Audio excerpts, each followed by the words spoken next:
I think he said enough of the right things, like you said about acknowledging his role in this, because we've seen that from across the spectrum with the Mets. There's at least been a public accountability. Like Mendoza has said I'm responsible. Lindor has said I'm responsible. Soto called the season a failure. Manaya said I look at my season as a failure. Like you're not. It's no one in that clubhouse is downplaying what happened over the course of this season. I think moving forward, you mentioned '07 and '08. I think the tendency is probably to try to overreact to one thing that went wrong. You think about the Mets in that era, like 2017 did not have starting pitching down the stretch. What did they do that offseason? They traded for Johan Santana. Everything's good. 2008, they didn't have a bullpen down the stretch. They signed Francisco Rodriguez. Everything's good. 2009. 2009. Oh God, JJ Putz too. Yeah. Yep. 2009. Daniel Murphy leads the team with 12 home runs. They go out and sign Jason Bay. Everything's good. And I covered the Red Sox in 2011. Like that team collapses. They had a total change in leadership. Theo Epstein goes to the Cubs. Terry Francona's let go. They hire Bobby Valentine, like the exact opposite kind of manager that you could bring in, and it did not go well, to put it politely. The team the next year lost 90 games.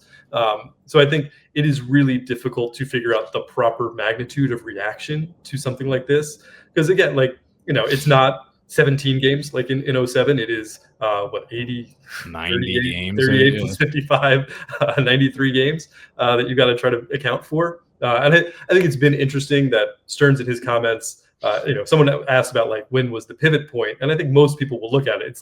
It's Alonso's high throw to Senga. Senga gets hurt. Senga never comes back. Team loses 14 of the next 17 games. That's a really narratively neat pivot point for this team.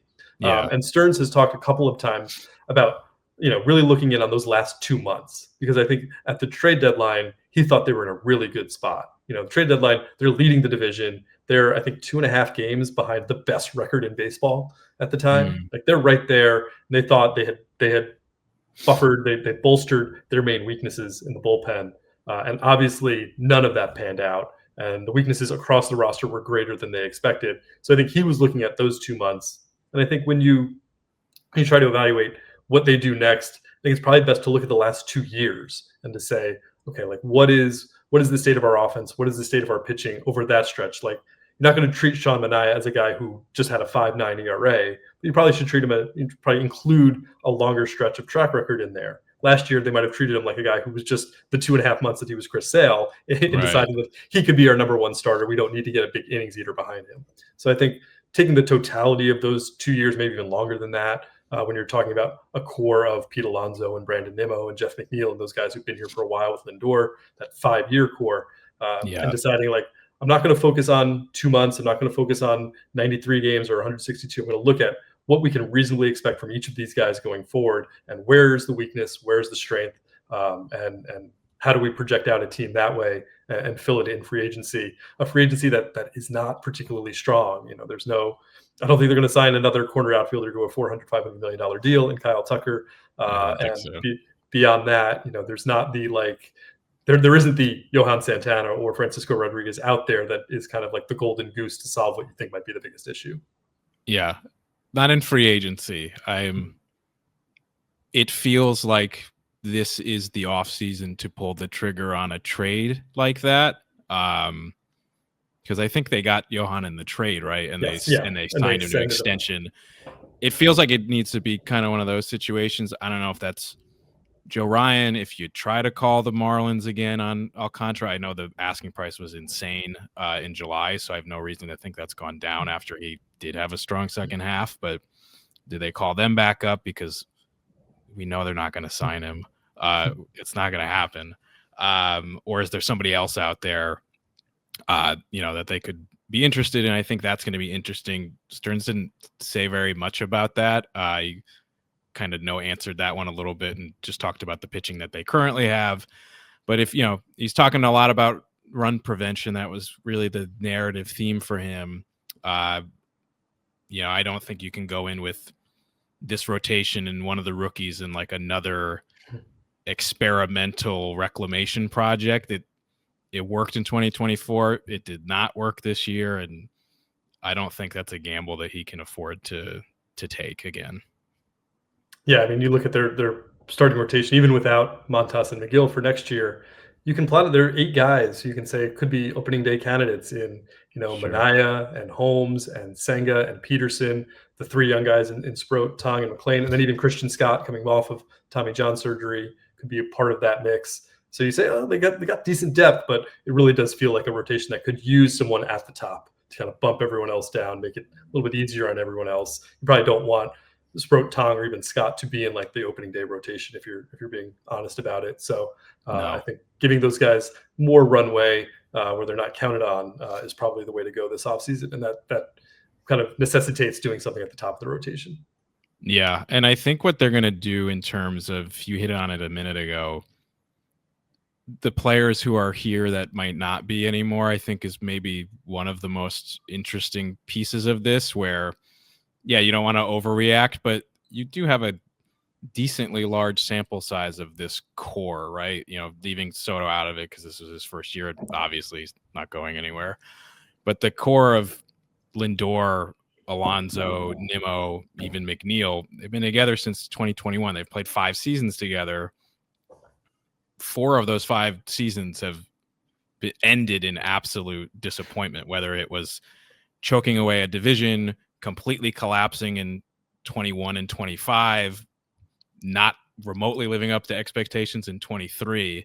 2024 is really the outlier in that 5-year sample, where, whether it's fair or not to say this, that group of players and the teams around them have crumbled under the pressure 80% of the time. And you have to ask yourself, is there something there that doesn't work, where they're all friends, they all get along, they're all talented in their own ways, but do they just not like mesh together when it comes to accomplishing the goal that they need to accomplish? And at this point in their careers, are they just not good enough? Yeah. You look at, the McNeil and Nimmo have taken steps back defensively. McNeil had a nice bounce back year offensively, but again, if we're looking at the larger sample, you're probably not expecting him to be a batting champion again in 2026. And Nimmo, has shifted his offensive approach. I think, there's still a lot of fans who are like, I want Brandon Nimmo to have his 400 on base percentage again. I don't think I think it's false binary. I don't think he's deciding to hit 28 home runs rather than having a 400 on base percentage. He's not going to have the on base percentage that high anyway.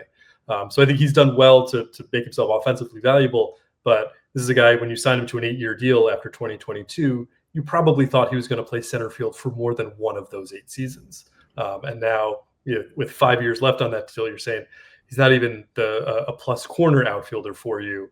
And when you've got another guy in the other corner who's not a plus corner outfielder in Soto, what does that do to our outfield defense as a whole? And what does that do to our overall mix? I think that's a question they've got to answer. And obviously they've got the Alonso decision.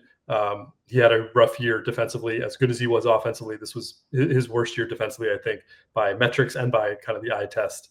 And what we saw, especially with throws to first base being a real issue throughout the season for him. Is he open to being more of a DH for this team or another team?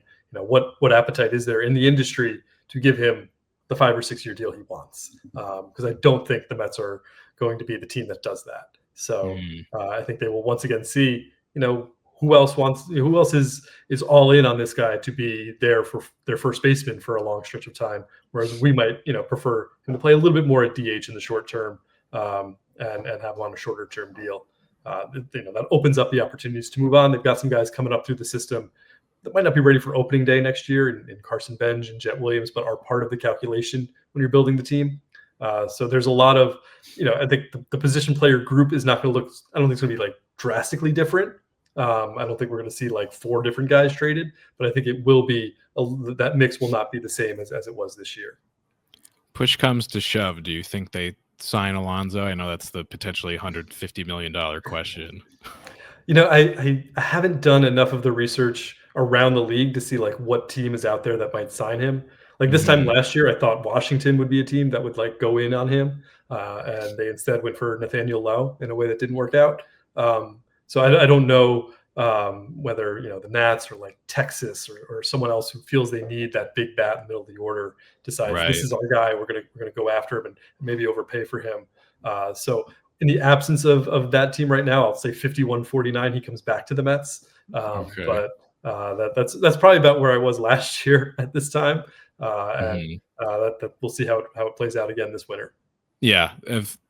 For one thing is for sure, they can't wait till January to make a decision on that again. I think it cost them opportunities to do other things last year where they had to hold on to a Mark Vientos maybe longer than they would have liked to. They might have been able to get some value out of him if they knew what was going to happen at first base before that. That ship has kind of sailed on them now, where, though I will say, if I had to pick some of the players who I don't think will be here next year, I think for me, the easy ones would be, I don't think Vientos will be back. I don't think McNeil will be back. And I have a very hard time believing that after the comments that have been made over the last few weeks, especially after Monday, I don't know how you fix the Kodai Senga relationship. That kind of almost felt like borderline scorched earth to me.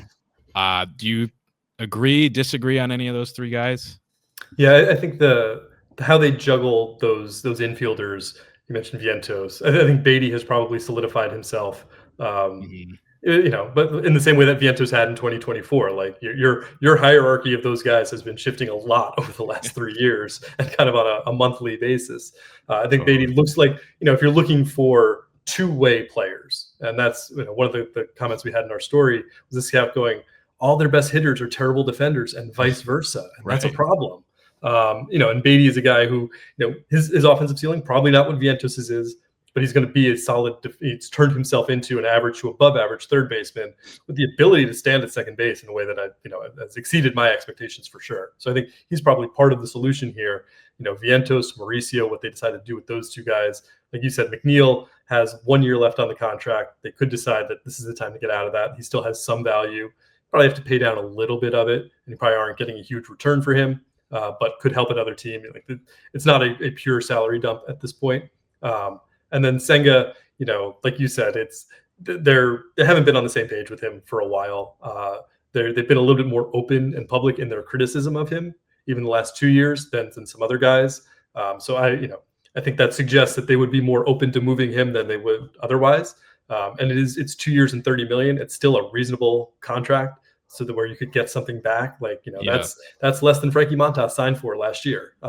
And this is a guy who has had success more recently than Montas had at that point. So I think, in a starting pitching market where you're basically paying $15 million a year for fifth starters, that Senga would still have value if they decided to go that route. And again, that would, like we've talked about, there's a quantity of pitching options. You might want to improve the quality of them. And one way of doing that might be trading Senga and bringing in someone on top of it.